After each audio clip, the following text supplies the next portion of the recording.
방 안에 여러 사람이 있을 때 누군가 미세하게 한숨을 쉬는 소리만으로도 공기의 흐름이 바뀌는 것을 느끼는 분들이 있습니다. 대화창에서 평소와 다른 아주 작은 띄어쓰기 하나, 평소라면 찍지 않았을 마침표 하나에도 상대방의 감정 변화를 직감하죠. 겉보기엔 아무 일도 일어나지 않은 평범한 상황처럼 보입니다. 하지만 당신의 머릿속은 이미 수만 가지 시뮬레이션을 돌리기 시작합니다. 내가 아까 한 말 때문인가? 지금 분위기가 지루한가? 마치 성능이 지나치게 좋은 레이더를 켜고 사는 것과 같습니다. 많은 사람들은 이런 당신을 두고 눈치가 빠르다거나 배려심이 깊고 사회성이 좋다고 칭찬할지도 모릅니다. 언제나 분위기를 부드럽게 만들고 갈등을 미연에 방지하는 윤활유 같은 역할을 하니까요. 하지만 정작 본인은 알고 있습니다. 이 능력이 결코 편안하거나 자랑스러운 것만은 아니라는 것을요. 그것은 종종 일상을 무겁게 짓누르는 스위치를 끌 수 없는 기계 장치처럼 당신을 지치게 만듭니다. 다른 사람의 기분을 유독 잘, 그리고 빨리 알아채는 사람들의 일상은 늘 보이지 않는 피곤함이 기저에 깔려 있습니다. 이들은 단순히 타인의 감정에 공감하는 것을 넘어 주변 사람들의 감정 상태를 끊임없이 스캔합니다. 직장 동료와 대화를 나눌 때도 업무의 내용에 집중하기보다는 상대방의 눈빛이 살짝 흔들리지는 않는지, 미세하게 입꼬리가 굳어지지는 않는지, 목소리의 톤이 평소보다 미세하게 낮아지지 않았는지를 무의식적으로 살핍니다. 만약 상대방의 기분이 조금이라도 가라앉은 것 같으면 이들은 반사적으로 그 분위기를 띄우거나 상대의 기분을 맞춰주기 위해 자신의 행동을 수정하기 시작하죠. 이들은 갈등을 피하고 싶어서 혹은 그 무거운 공기를 견딜 수 없어서 내가 굳이 하지 않아도 될 말과 행동을 무리해서 하기도 합니다. 집에 돌아와 씻고 침대에 누워서도 낮에 있었던 짧은 대화를 몇 번이고 복귀합니다. 아까 그 표정은 무슨 의미였을까? 내가 선을 넘은 건 아닐까? 하면서 말이죠. 남들은 한번 웃어넘기고 잊어버릴 일도 이들에게는 밤새도록 풀어야 하는 복잡한 감정의 암호문이 되어버립니다. 왜 이렇게까지 타인의 감정에 예민하게 반응하게 된 걸까요? 우리는 흔히 이것을 타고난 성향이거나 아주 뛰어난 공감 능력이라고 부르곤 합니다. 하지만 심리적인 관점에서 조금 더 깊이 들여다보면 이것은 따뜻한 공감이라기보다는 차가운 생존 전략에 가깝습니다. 어린 시절의 환경이나 과거의 특정한 인간관계 속에서 상대방의 기분을 빠르게 파악하는 것이 곧 나의 안전을 보장하는 유일한 방법이었을 가능성이 큽니다. 만약 예측할 수 없는 감정의 변화를 보이던 양육자 아래서 자랐다면 어떨까요? 부모님이 언제 기분이 좋고 언제 화를 낼지 짐작조차 할 수 없는, 날씨가 수시로 변하는 것 같은 불안정한 환경 말입니다. 혹은 언제 터질지 모르는 시한폭탄 같은 구성원이 가족 중에 있어서 늘 조심해야 했던 환경 속에서 자랐다면 아이는 살아남기 위해 아주 기민한 관찰자가 되어야만 합니다. 부모의 미세한 표정 변화, 거실을 걸어다니는 발소리의 무게감, 방문이 닫히는 소리의 크기 하나까지 신경을 곤두세우고 분석해야만 했겠죠. 오늘 집안의 기류가 안전한지 아니면 폭풍우가 몰아칠 것인지를 미리 알아채야만 자신이 다치는 것을 피할 수 있었으니까요. 즉, 타인의 감정을 읽는 그 뛰어난 능력은 단순한 습관이나 착한 성품이 아니라 오랜 시간 동안 상처받지 않기 위해 정교하게 다듬어진 하나의 방어 기제인 셈입니다. 당신은 그저 살아남기 위해 세상의 기류를 읽는 법을 터득했을 뿐입니다. 그렇기에 남의 기분을 너무 잘 알아채서 피곤한 당신의 모습은 결코 당신이 나약하거나 쓸데없이 예민해서 만들어진 것이 아닙니다. 오히려 당신이 주어진 환경 속에서 스스로를 보호하고 살아남기 위해 최선을 다해 적응해 온 치열한 결과물입니다. 그 레이더 덕분에 당신은 실제로 수많은 갈등을 피할 수 있었고 정서적으로 위험한 상황에서 안전하게 빠져나올 수 있었습니다. 그것은 한때 당신을 지켜준 아주 훌륭한 방패였습니다.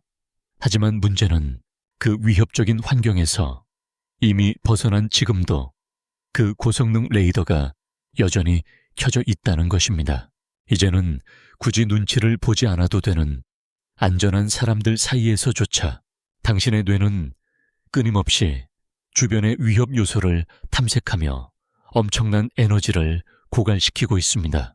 방어 기제가 이제는 일상의 디폴트 값이 되어버린 것이죠. 그 결과 당신은 다른 사람의 감정이라는 파도에 이리저리 휩쓸려 정작 나의 감정이 무엇인지는 점점 알 수 없게 되어버립니다. 타인의 날씨는 기가 막히게 잘 맞추면서 내 마음의 날씨는 비가 오는지 가뭄이 들었는지조차 모르는 상태가 되는 것이죠. 그리고 여기서 모든 상황을 완전히 다른 관점으로 보게 만드는 아주 흥미로운 지점이 하나 등장합니다.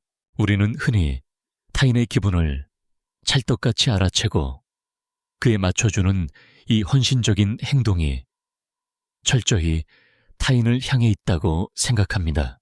저 사람을 배려하기 위해서, 저 사람의 기분을 상하게 하지 않기 위해서, 저 사람을 편안하게 만들어주기 위해서라고 말이죠.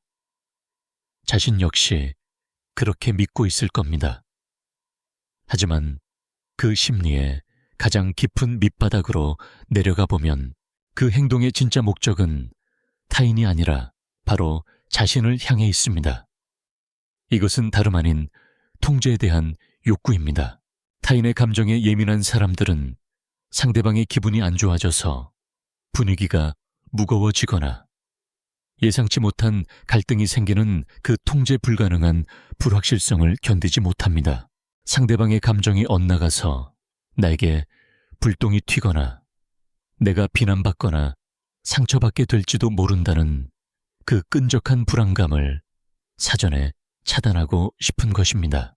그래서 이들은 선제적으로 상대의 기분을 맞춰버립니다. 상황이 나빠지기 전에 자신이 먼저 개입해서 안전한 상태로 판을 짜놓으려는 것이죠.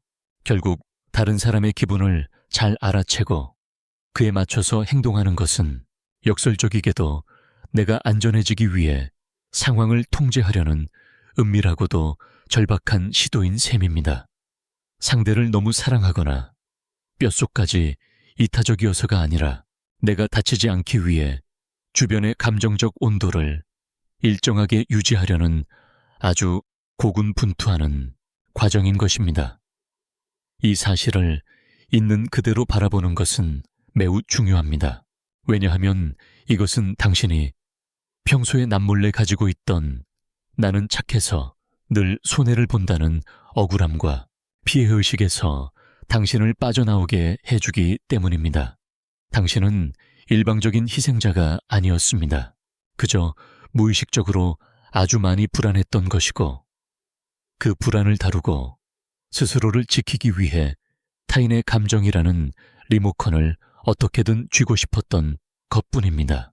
문제의 원인이 단순한 배려심이 아니라 통제를 통한 안전 확보에 있다는 것을 자각하는 순간 내 안에 숨겨진 두려움의 실체가 아주 명확하게 드러나게 됩니다.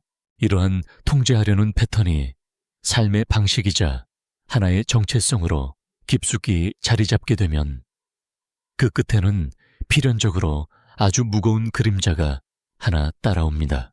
바로 군중 속에서의 깊은 소외감입니다. 남의 기분을 잘 알아채고 맞춰주는 사람들은 겉보기엔 인간관계가 아주 원만해 보이고 어디서나 환영받는 인기가 많은 사람일 확률이 높습니다. 늘 상대방이 듣고 싶어 하는 말을 해주고 상대가 원하는 리액션을 정확한 타이밍에 제공해 주니까요. 그들 곁에 있으면 사람들은 편안함을 느낍니다. 하지만 정작 본인 스스로는 어떨까요? 이들은 수많은 사람들에 둘러싸여 웃고 떠들면서도 이 중에 아무도 진짜 나를 알지 못한다는 서늘한 공허함에 시달립니다.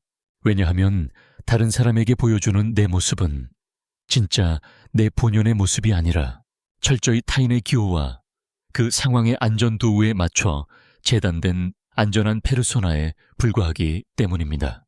누군가를 만날 때마다 그 사람의 주파수에 나를 맞추는 카멜론처럼 살다 보니 혼자 덩그러니 남겨졌을 때 본래 내 색깔이 무슨 색이었는지조차 잊어버리게 됩니다. 진짜 내 감정, 나의 불편함, 나의 정당한 분노와 거절은 갈등을 피하기 위해 마음속 깊은 지하 창고에 철저히 가둬둔 채 관계를 맺습니다. 그렇기에 역설적으로 가장 많은 사람들과 섞여 있을 때 가장 깊고 짙은 외로움을 느끼게 되는 것이죠. 이들은 종종 주말이나 쉬는 날 사람을 만나는 것을 극도로 피하고 혼자만의 동굴로 깊이 숨어 들어가는 성향을 보입니다. 누군가를 만나는 것 자체가 감정 노동이자 레이더를 팽팽하게 가동해야 하는 전쟁터로 출근하는 것과 같기 때문입니다. 철저하게 혼자가 되어서야 비로소 남의 눈치를 보지 않고 숨을 쉴 수 있다고 느끼는 것입니다. 내가 진정으로 무엇을 좋아하고 무엇을 싫어하는지, 지금 내가 슬픈지 화가 나는지 아니면 그저 피곤한 것인지 타인의 감정을 읽고 해석하는 데는 그토록 천재적인 재능을 보이면서도 정작 자기 자신의 내면을 읽는 데는 완전한 까막눈이 되어버린 상태. 내가 나로서 온전히 존재하지 못하고 타인의 감정에 비친 일그러진 그림자로만 살아간다는 것. 그것은 겉으로는 티가 나지 않지만 아주 조용하고 집요하게 한 사람의 영혼과 자아를 갉아먹는 일입니다. 기억해야 할 것은 상대방이 지금 한숨을 쉬었다고 해서 반드시 당신이 무언가를 잘못한 것은 아니라는 사실입니다. 상대방의 기분이 나쁘고 분위기가 차갑게 가라앉았다고 해서 당신이 그것을 당신의 에너지를 갉아먹으면서까지 반드시 해결해 주어야 할 의무도 없습니다. 그 사람의 감정은 오롯이 그 사람의 몫일 뿐입니다. 내가 통제할 수도 없고 통제해서도 안 되는 타인의 영역인 것이죠. 하지만 이토록 오랜 시간 당신의 뼈와 살처럼 붙어있던 이 생존용 레이더를 단 하루아침에 끄는 것은 불가능에 가깝습니다. 그것은 오랫동안 험난한 세상에서 당신을 지켜준 유일한 무기이자 생존 도구였으니까요. 결론적으로 타인의 기분을 귀신같이 알아채는 이 현상은 결코 당신의 약점도 혹은 무조건적인 미덕도 아닙니다. 그것은 그저 당신이 세상을 안전하게 살아가기 위해 구축해 놓은 정교한 심리적 방어 체계의 하나일 뿐입니다. 한번 이 숨겨진 심리적 패턴의 궤적을 선명하게 바라볼 수 있게 되면 그전처럼 맹목적으로 타인의 기분에 휩쓸리던 상태로 완전히 되돌아가기는 어렵습니다. 단지 다음번에 누군가의 미세한 표정 변화에 가슴이 철렁 내려앉고 무의식적으로 그 차가운 분위기를 무마하려 입술을 때려 할 때 스스로에게 아주 작은 질문 하나만 속으로 던져보시길 바랍니다. 아, 나를 지키기 위한 레이더가 또 작동하고 있구나. 나는 지금 저 사람의 어떤 감정을 두려워해서 이 상황을 서둘러 통제하려고 하는 걸까? 잠시 한 걸음 물러나 단단한 땅에 발을 디디게 해줍니다. 오랫동안 남을 향해 뻗어 있던 안테나의 방향을 아주 조금씩 당신 자신에게로 돌려놓는 과정인 것이죠. 그렇게 당신을 끝없이 지치게만 했던 그 섬세하고 뛰어난 감각이 언젠가는 타인이 아닌 당신 자신의 상처와 감정을 보살피는데 온전히 사용되는 날이 오기를 바랍니다. 그것은 그 어떤 위로나 격려보다도 강력한 치유가 될 것입니다. 내 행동 뒤에 숨겨진 진짜 이유를 이해하고 나를 수용하는 것은 언제나 삶의 모든 변화를 만들어내는 가장 조용하고도 단단한 시작점이니까요. 만약 오늘 이 이야기가 늘 남모르게 피곤했던 당신의 숨겨진 마음을 조금이라도 설명해주는 단서가 되었다면 당신의 내면 깊은 곳에는 아직 스스로가 탐구하고 이해해주기를 기다리는 더 깊고 흥미로운 이야기들이 많이 남아있을 것입니다.